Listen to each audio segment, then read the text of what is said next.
మనందరి జీవితంలో కొన్నిసార్లు ఇలా జరుగుతోంది కదా. మనం ఏదో పనిలో ఉంటాం లేదా ప్రశాంతంగా కూర్చుంటాం. అప్పుడు అకస్మాత్తుగా ఓ 10 ఏళ్ల క్రితం జరిగిన సంఘటన గుర్తొస్తుంది. బహుశా అదొక అవమానం కావచ్చు, లేదంటే ఒక పెద్ద విజయం కావచ్చు. ఆ క్షణంలో మనం అక్కడే ఆగిపోతాం. ఆ సంఘటనను మళ్లీ మనసులో బ్రతికిస్తాం. అలాగే జరగబోయేదాని గురించి కూడా కలలు కంటూ ఉంటాం. ఇదంతా ఎందుకు జరుగుతోంది అంటే, గడిచిపోయిన గతం, ఇంకా రాని భవిష్యత్తు ఇవి మన వర్తమానాన్ని ఎందుకు శాసిస్తాయి? ఈరోజు మనం సరిగ్గా ఈ ప్రశ్నకు సమాధానం వెతకడానికి ఒక పురాతన బౌద్ధ బోధనలోకి లోతుగా వెళ్లబోతున్నాం. దీని పేరు మహాకచ్చాన భద్దేకారత్త సుత్త.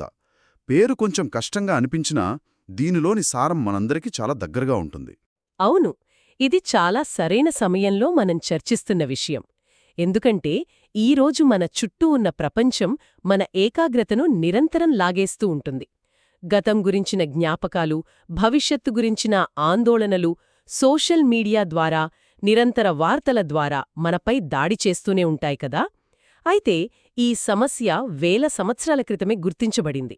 బౌద్ధ సాధనలో పురోగతికి 5 అంశాలు అవసరమని అంటారు. అవి శీలం అంటే శారీరక సంయమనం, తర్వాత సుత్త అంటే బోధనలను వినడం, ఇలా కొన్ని ఉన్నాయి.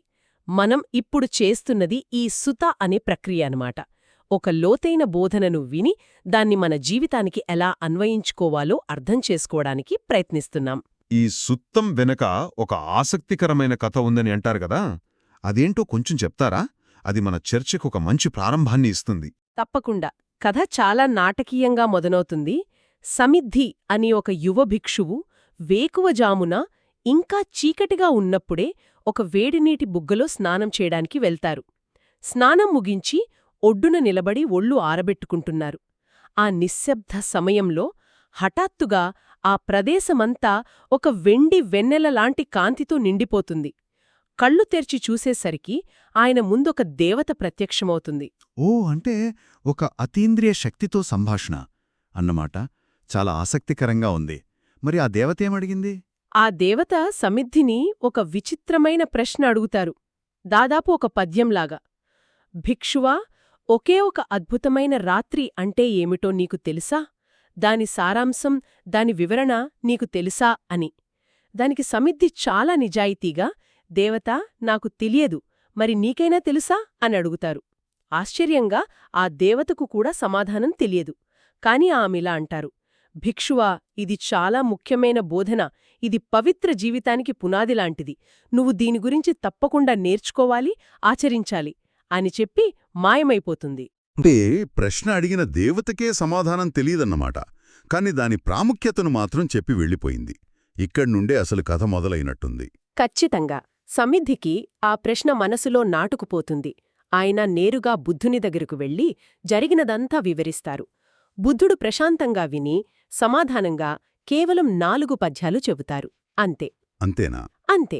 ఆ పద్యాల అర్థమేమిటో వివరించకుండా తన కుటీరంలోకి వెళ్ళిపోతారు. ఇది ఇంకా గందరగోళంగా ఉంది. మరి మిగతా భిక్షువుల పరిస్థితేంటి? వాళ్లంతా అయోమయంలో పడతారు. బుద్ధుడు ఇంత సంక్షిప్తంగా చెప్పి వెళ్ళిపోయారేంటి, దీని లోతైన అర్థమేమిటి అని వాళ్లలో వాళ్లు చర్చించుకుంటారు. అప్పుడు వారికి మహాకచ్చానుడు గుర్తుకొస్తారు. ఆయన బుద్ధుని సంక్షిప్త బోధనలను వివరంగా, స్పష్టంగా చెప్పడంలో చాలా ప్రసిద్ధి చెందినవారు. అందరూ కలిసి ఆయన దగ్గరకు వెళ్తారు. మొదట ఆయన కొంచెం సంకోచించినా వారి కోరిక మేరకు ఆ 4 పద్యాల వెనుక ఉన్న లోతైన విశ్లేషణను వివరించడానికి ఒప్పుకుంటారు. ఇప్పుడు మనం ఆ వివరణలోకి వెళ్లబోతున్నాం. సరే, ఆ వివరణలో మొదటి అంశం గతం గురించి. గతాన్ని వెంబడించవద్దు అని బుద్ధుని పద్యంలో ఒక వాక్యముంది గదా. మహాకచ్చానుడు దీన్ని ఎలా వివరిస్తారు? మనం గతాన్ని ఎలా వెంబడిస్తాం? ఇది చాలా సూక్ష్మమైన విషయం. మహాకచ్చానుడు ఒక ఉదాహరణ ఇస్తారు. మీరు గతంలో ఒక అందమైన పర్వత ప్రాంతానికి వెళ్లారనుకున్నాం. ఆ అనుభవం అప్పుడే ముగిసిపోయింది. కాని కొన్ని రోజుల తర్వాత మీరు ప్రశాంతంగా కూర్చున్నప్పుడు ఆ జ్ఞాపకం గుర్తుకొస్తుంది. ఇక్కడే అసలు ప్రక్రియ మొదలవుతుంది. మీరు కేవలం అవును, నేను అక్కడికి వెళ్లాను అని గుర్తుచేసుకోవడంతో ఆగరు కదా. లేదు, ఆగం. ఆ దృశ్యాన్ని మళ్లీ కళ్ళు ముందు తెచ్చుకుంటాం. ఆ చల్లటి గాలి, ఆ పక్షుల శబ్దాలు, వాటన్నింటినీ మళ్లీ అనుభూతి చెందడానికి ప్రయత్నిస్తాం. సరిగ్గా అదే. ఆ సమయంలో నా కన్ను ఇలా ఉంది, ఆ దృశ్యం అలా ఉంది, నా చెవి ఇలా ఉంది, ఆ శబ్దం అలా ఉంది అని మీరు ఆ ఇంద్రియ అనుభవాన్ని మళ్లీ సృష్టిస్తారు. అలా చేసినప్పుడు ఆ జ్ఞాపకంతో పాటు అప్పటి ఆనందం కూడా మళ్లీ పుడుతుంది. మీరు ఆ జ్ఞాపకంలో ఆనందాన్ని వెతుక్కుంటారు, దానిలో లీనమైపోతారు. చెప్పాలంటే గడిచిపోయి చనిపోయిన ఒక అనుభవానికి మీరు వర్తమానంలో కొత్త ప్రాణం పోస్తున్నారన్నమాట. ఆగండి, ఇక్కడొక సందేహం.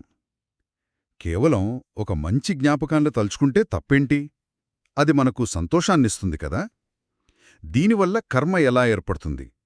సాధారణంగా కర్మ అంటే మనం చేసే పనుల ఫలితం కదా. కేవలం శారీరక చర్య మాత్రమే కాదు, మానసిక చర్య కూడా. గడిచిపోయిన ఒక అనుభవం గురించి వర్తమానంలో ఆలోచించి దాని పట్ల కోరికను, వ్యామోహాన్ని పెంచుకోవడం కూడా ఒక శక్తివంతమైన మానసిక కర్మ. అంటే ఆధునిక మనస్తత్వశాస్త్రం ప్రకారం చెప్పాలంటే మనం ఒక జ్ఞాపకాన్ని గుర్తు చేసుకున్న ప్రతిసారి మన మెదడులోని న్యూరల్ పాత్వేస్ దాన్ని కొద్దిగా మారుస్తాయి. దాంతో ముడిపడి ఉన్న భావోద్వేగాలను మరింత బలపరుస్తాయి. అంటే ఒక ఆనందకరమైన జ్ఞాపకాన్ని పదే పదే తలుచుకుంటే ఆ ఆనందంపై మన ఆధారపడటం పెరుగుతుందన్నమాట. ఒకవేళ అది బాధాకరమైన జ్ఞాపకమైతే అప్పుడు నష్టం ఇంకా ఎక్కువ. ఎవరో మిమ్మల్ని 10 ఏళ్ల క్రితం అన్న మాటలను మళ్లీ మళ్లీ గుర్తు చేసుకున్నారనుకోండి, ప్రతిసారి మీ మెదడు ఆ అవమానాన్ని, ఆ బాధను మళ్లీ అనుభవిస్తోంది. వాళ్ళు మిమ్మల్ని అన్నది ఒక్కసారే, కాని మీ మనసులో మీరే ఆ గాయాన్ని 100 సార్లు రేపుకుంటున్నారు. దీనివల్ల ఆ మానసిక గాయం మరింత లోతుగా, బలంగా తయారవుతుంది. ఆ జ్ఞాపకం మీ మానత్వంలో ఒక భాగమైపోతుంది. ఇది మనల్ని మనం బంధించుకునే ఒక విధానం. నష్టం మనకే జరుగుతుంది. ఇది వింటుంటే ఒక విషవలయంలా అనిపిస్తోంది. ఒకసారి ఆనందాన్నిచ్చిన జ్ఞాపకం మళ్ళీ మళ్ళీ అదే ఆనందం కోసం మనల్ని వెదికించి చివరికి బందిని చేస్తుంది. ఒక బాధాకరమైన జ్ఞాపకం మనల్ని వదిలిపెట్టకుండా వెంటాడుతుంది. ఈ చక్రం నుండి బయటపడే మార్గమేమైనా ఉందా, లేక ఇది మానవ నైజంలో భాగమా? మార్గం ఉంది. అయితే పరిష్కారం జ్ఞాపకాలను బలవంతంగా అణచివేయడం కాదు. అది అసాధ్యం, ఇంకా ప్రమాదకరం కూడా. పరిష్కారం వాటితో మనకున్న సంబంధాన్ని మార్చుకోవడం. మహాకచ్చానుడు 3 అంచెల విధానాన్ని సూచిస్తారు. మొదటిది నష్టాన్ని గుర్తించడం. అంటే ఈ విధంగా గతాన్ని నెమరువేసుకోవడం వల్ల మన వర్తమానంలోని శాంతి దెబ్బతింటోందని స్పష్టంగా అర్థం చేసుకోవాలి. సరే, సమస్యను గుర్తించడం మొదటి అడుగు. తరువాత రెండవది విరాగ వైఖరిని పెంచుకోవడం. ఇది చాలా ముఖ్యమైనది. గడిచిపోయిన జ్ఞాపకం మనసులోకి వచ్చినప్పుడు దాని పట్ల అనాసక్తంగా, తటస్థంగా ఉంటానికి ప్రయత్నించాలి. దానికి శక్తినిచ్చి పోషించకూడదు. దానితో సంభాషణ మొదలుపెట్టకూడదు. ఆ రోజు అలా జరగకుండా ఉంటే బాగుండేది, లేదా ఆ రోజు మళ్లీ వస్తే ఎంత బాగుండు వంటి ఆలోచనలకు ఆజ్యం పోయకూడదు. కాని ఇది చెప్పినంత సులభం కాదు కదా. ముఖ్యంగా బలమైన భావోద్వేగాలతో ముడిపడిన జ్ఞాపకాలను అలా వదిలేయడం అసాధ్యమనిపిస్తుంది. మనసు దానంతటదే అటువైపు లాగుతుంది గదా. నిజమే. అందుకే పట్టించుకోకుండా అనడం కంటే గమనిస్తూ వదిలేయడం అనడం సరైన పదం. ఆ ఆలోచనను ఆకాశంలో కదిలే ఒక మేఘంలా చూడాలి. అది వచ్చిందని గమనించాలి, కాని ఆ మేఘంతో పాటు కొట్టుకుపోకూడదు. ఓ, ఇది ఆ పాత జ్ఞాపకం, ఇదొక ఆలోచన మాత్రమే, ఇదిప్పుడు జరగడం లేదు అని దానికొక లేబుల్ వేసి దాని దారిన పోనివ్వాలి. దీనికి సాధన అవసరం. మొదట్లో కష్టంగానే ఉంటుంది, కాని క్రమంగా సాధ్యమవుతుంది. ఇక మూడవ అడుగు. మూడవది యథార్థాన్ని చూడటం. అంటే ఆ జ్ఞాపకాన్ని కేవలం ఒక మానసిక ప్రతిబింబంగా, ఒక ఆలోచనగా మాత్రమే చూడాలి. అది గడిచిపోయిన వాస్తవానికి ఒక మసకబారిన ఫోటోకాపీ లాంటిది, అసలు వాస్తవం కాదు. దానికి మళ్లీ ప్రాణం పోసి దాన్ని వర్తమానంలో బ్రతికించకూడదు. ఇలా చేసినప్పుడు ఆ జ్ఞాపకం క్రమంగా తన పట్టును, తన శక్తిని కోల్పోతుంది. అప్పుడు మనసు తేలికగా, స్వేచ్ఛగా ఉంటుంది. ఇది గతం గురించి. నాకు వెంటనే భవిష్యత్తు గురించి ఆలోచనొస్తుంది. భవిష్యత్తు కోసం ఆరాటపడవద్దు అని కూడా పద్యంలో ఉంది కదా. మనం జరగని విషయాల గురించి కూడా ఇలాగే చిక్కుకుపోతామా? ఎందుకంటే అది పూర్తిగా కల్పన కదా. అవును కదా. అది అసలు విచిత్రం. గడిచిపోయిన దానికి కనీసం ఒక ఆధారం ఉంది.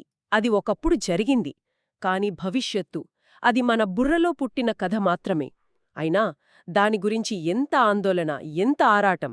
మనం 2 రకాలుగా భవిష్యత్తులో చిక్కుకుంటాం. ఒకటి, మంచి విషయాల గురించి కలలు కనడం.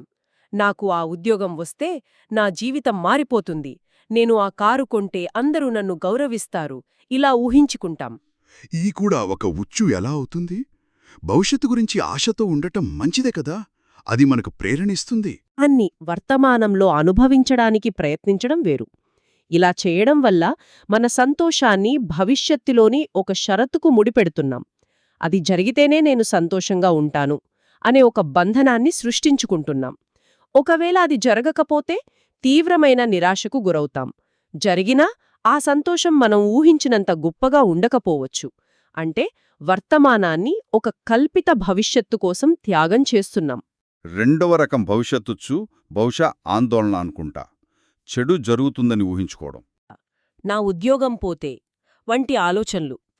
ఇక్కడ గమనించాల్సిన విషయమేంటంటే ఈ సంఘటనలు ఏవీ ఇంకా జరగలేదు. బహుశా ఎప్పటికీ జరగకపోవచ్చు.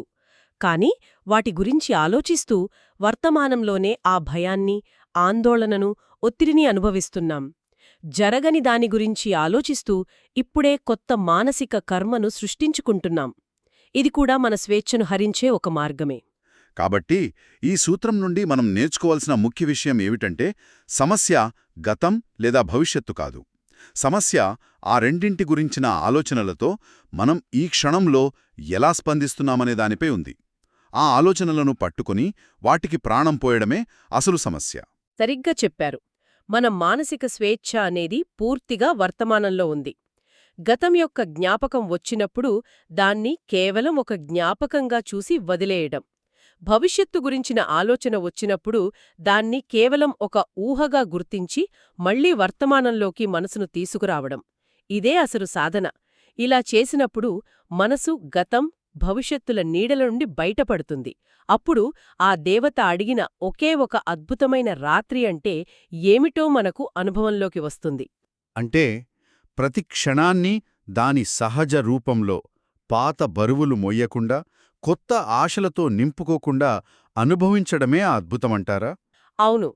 ఆ క్షణంలో ఉన్నదాన్ని ఉన్నట్టుగా చూడటం. వర్తమానంలో మన కళ్ళు ఏం చూస్తున్నాయో, మన చెవులు ఏం వింటున్నాయో, మన మనసు ఏం గమనిస్తోందో దానిపై పూర్తి శ్రద్ధ పెట్టడమే ఆ అద్భుతమైన అనుభవం. ఆ స్థితిలో ఉన్నవారి మనసు ప్రశాంతంగా, స్వేచ్ఛగా, బలంగా ఉంటుంది. అదే ఈ బోధన యొక్క అంతిమ లక్ష్యం. ఈ విశ్లేషణ చాలా లోతైన ఆలోచనలను రేకెత్తించింది.